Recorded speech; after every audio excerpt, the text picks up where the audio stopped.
Isang araw, nagising kami ni Mahal na malakas ang ulan. Malamig nga ang simoy ng hangin ng mga oras na to. Mabuti nga yung ganitong panahon para hindi mainit. Ang sarap pa nga matulog ng mga oras na to. Pero nagtimpla na nga ng kape si Mahal dahil nga daw masarap humigop ng mainit. Kaya hinalo-halo ko muna at nakihigop na rin ako. Tulala pa nga ako ng mga oras na to kasi nga medyo inaantok pa ako. Binuksan din pala ni Mahal yung PC at nagpatugtog muna habang nagkakape. At nagmuni-muni muna kami kasi nakakatamad pang kumilos. Naalala ko na 28th monthsary nga pala namin ngayon ni Mahal kaya binati ko siya. Happy 1 year and 8 months Mahal, I love you. Pasensya na nga pala guys sa boses ko ngayon kasi hindi pa ako makabirit. Nung isang gabi kasi hindi na naman ako pinatulog ng ngipin ko. Kaya pinabunot ko siya kanina at ang sabi ng dentist ay ipahinga ko daw muna para hindi mag-bleeding. Anyway, tanghali na pala ng mga oras na to kaya niyaya na ako ni Mahal na kumain na. Tinulungan ko na nga din pala siya na magsandok para naman productive ang aming katawan. And as usual, thank you nga pala Mudra sa araw-araw na pagluto ng masarap na ulam. Naghiwa na nga din pala si Mahal ng kamatis at sili para sa sausawan namin. And for today's ulam, meron tayong pritong tilapia at adobong baboy. Ay tsak, talaga namang pag ganito ang ulam, siguradong taob na naman ang kaldero sa amin ni Mahal.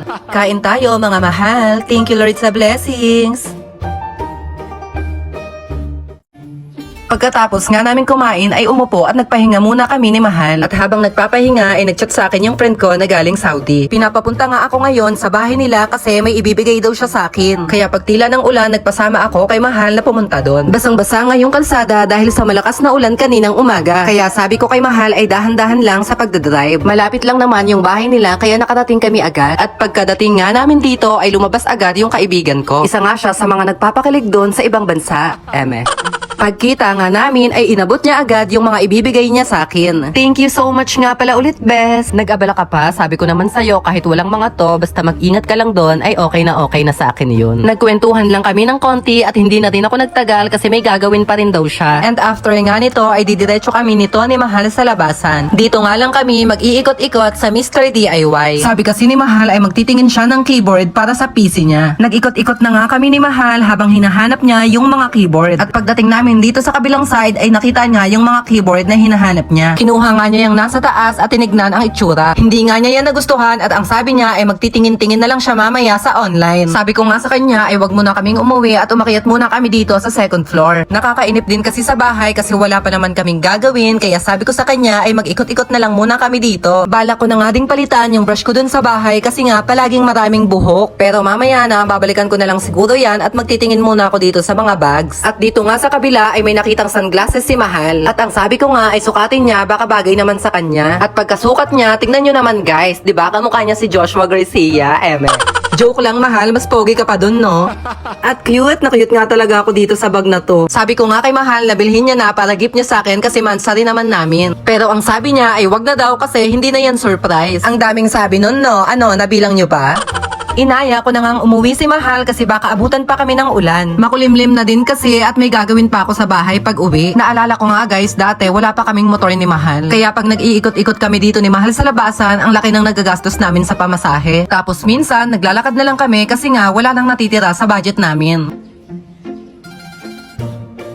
Pagka-uwi nga namin sa bahay ay pinalitan ko muna yung mga punda ng unan. May isang linggo mahigit na din kasi nung napalitan to. At bukod sa punda ng unan ay papalitan ko din ang aming bedsheet. Masarap at maganda kasi talaga sa mata kapag maayos at malinis ang inyong hihigaan. Kaya kung nanonood ka ngayon, ito na ang sign para magpalit ka ng punda at bedsheet mo.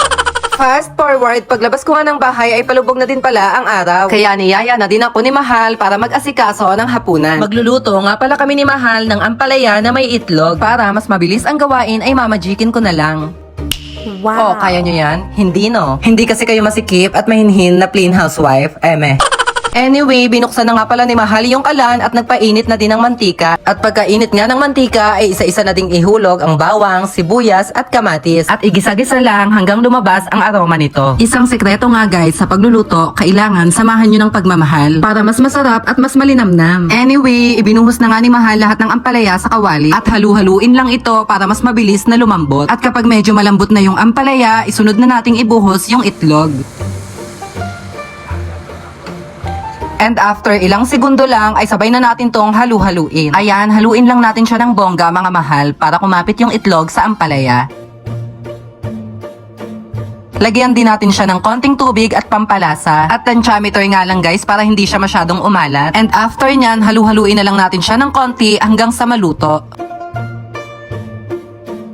And for today's ulam nga, meron tayong ampalaya na may itlog at pritong manok. Kain tayo mga mahal. Thank you Lord sa blessings.